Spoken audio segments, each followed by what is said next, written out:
ഒരു വാസമില്ല കിളിയൻ മേൽ നറുവാസമുള്ള പൂവൈ പാർ പൂവാസമതിശയമേ. നമസ്കാരം. മുൻ ബിഗ് ബോസ് താരമായ സജന നൂറും ഓസ്കർ അവാർഡ് ജേതാവായ റസൂൽ പൂക്കുട്ടിയും തമ്മിൽ പ്രണയത്തിലാണോ എന്നുള്ള ശക്തമായ അഭ്യൂഹങ്ങൾ സോഷ്യൽ മീഡിയയിൽ നിറഞ്ഞു നിന്നിരുന്നു. കഴിഞ്ഞ ദിവസം സജന നൂറ് ഇൻസ്റ്റഗ്രാമിൽ ഒരു പോസ്റ്റ് പങ്കുവച്ചു. താൻ 9 ആഴ്ച ഗർഭിണിയാണെന്നായിരുന്നു ആ പോസ്റ്റിൽ ഉണ്ടായിരുന്നത്.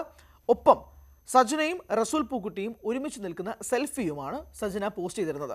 മാഷാ അള്ളാ എന്നായിരുന്നു അടിക്കുറിപ്പ് പങ്കുവച്ചിരുന്നത്. ഈ പോസ്റ്റ് സമൂഹ മാധ്യമങ്ങളിൽ പെട്ടെന്ന് കയറി വൈറലായി. നിങ്ങളിപ്പോൾ സജനയുടെ ഇൻസ്റ്റാഗ്രാമിൽ പോയി ആ പോസ്റ്റ് തപ്പിയാൽ നിങ്ങൾക്ക് കാണാൻ കഴിയില്ല. ആ പോസ്റ്റ് സജന റിമൂവ് ചെയ്തിരിക്കുകയാണ്. ഇതിനിടയിൽ കമൻറ്റ് രൂപേണ പലരും ചോദ്യങ്ങളുമായി രംഗത്തെത്തി. നിങ്ങൾ നമ്മൾ എപ്പോഴാണ് വിവാഹിതരായതെന്ന് ചോദ്യം ചോദിച്ചു. പലരും ആശംസകളുമായി രംഗത്തെത്തുകയും ചെയ്തു. പക്ഷേ എപ്പോഴാണ് വിവാഹിതരായത്, നിങ്ങൾ തമ്മിൽ പ്രണയത്തിലായിരുന്നോ എന്നുള്ള ചോദ്യങ്ങൾ വരെ ആളുകൾ ചോദിച്ചു തുടങ്ങി. ഇതിന് പിന്നാലെയാണ് ഈ പോസ്റ്റ് സജന നീക്കം ചെയ്ത പശ്ചാത്തലം ഉണ്ടായത്. എന്തായാലും സജനയും മുൻ ഭർത്താവായ ഫിറോസും തമ്മിൽ കുറച്ചധികം നാളുകളായിട്ട് സമൂഹ മാധ്യമങ്ങളിൽ വലിയ രീതിയിലുള്ള തർക്കങ്ങളുണ്ടായിരുന്നു.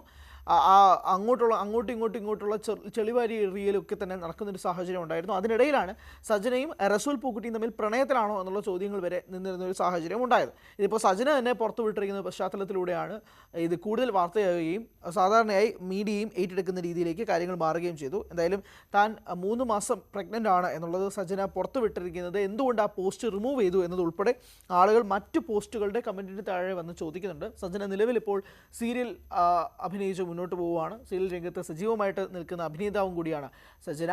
റസൂൽ പൂക്കുട്ടി ആവട്ടെ ലോകമൊട്ടാകെ തന്നെ അറിയപ്പെടുന്ന വ്യക്തി, അതനുസരിച്ചുള്ള വർക്കുകൾ നിൽക്കുന്ന ഒരു വ്യക്തിയും കൂടിയാണ് റസൂൽ പൂക്കുട്ടി. എന്നാൽ റസൂൽ പൂക്കുട്ടി ഇക്കാര്യത്തിൽ ഇതുവരെ പ്രതികരിച്ചിട്ടില്ല. റസൂൽ പൂക്കുട്ടിയുടെ ഇൻസ്റ്റാഗ്രാം ഹാൻഡിലോ മറ്റ് സോഷ്യൽ മീഡിയ ഹാൻഡിലോ. ഹലോ, എൻ്റെ കുറച്ച് വിവാദമായിട്ടുള്ള വീഡിയോകൾ ഇപ്പോൾ വന്നുകൊണ്ടിരിക്കുക. കുറേ ഫോട്ടോസും കാര്യങ്ങളൊക്കെ വെച്ചിട്ട് ഈ അക്കൗണ്ട് എനിക്ക് കിട്ടിയത് കുറച്ച് ടൈമുകളായിട്ടേ ഉള്ളൂ.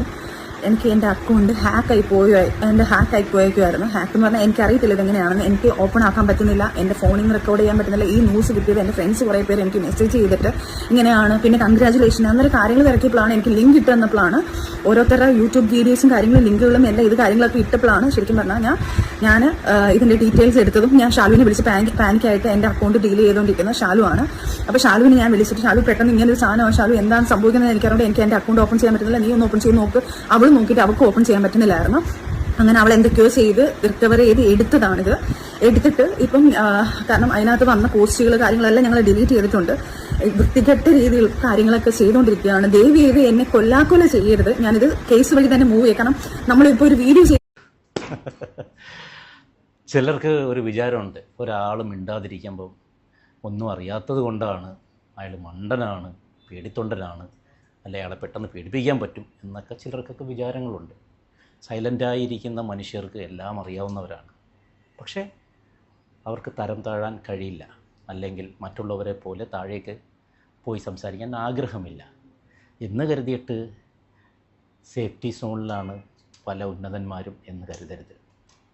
എത്ര വലിയ അവാർഡ് മേടിച്ച ആളായാലും ഞാനങ്ങ് സേഫായി ബുദ്ധി കൊണ്ട് ഞാൻ കളിക്കുകയാണ്, എത്ര വലിയ ക്രിമിനൽ മെൻറ്റാലിറ്റി ഉണ്ടെങ്കിലും എത്ര സ്ത്രീകളെ ഞാൻ ഉപയോഗിച്ചാലും ഞാൻ രക്ഷപ്പെടും, എൻ്റെ അത്രയും പിടിപാടുണ്ട്, അല്ലെങ്കിൽ എൻ്റെ അത്രയും ഞാൻ വലിയൊരു സ്ഥാനത്തെത്തി നിൽക്കുകയാണ്, അല്ലെങ്കിൽ വലിയൊരു അവാർഡ് മേടിച്ച് നിൽക്കുന്ന ആളാണ്.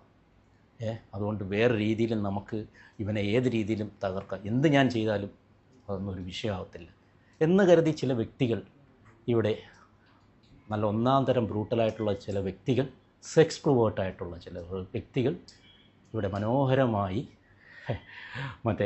ഹൈഡ് ആൻഡ് സീക്ക് കളിച്ചുകൊണ്ട് നിൽക്കുകയാണ്.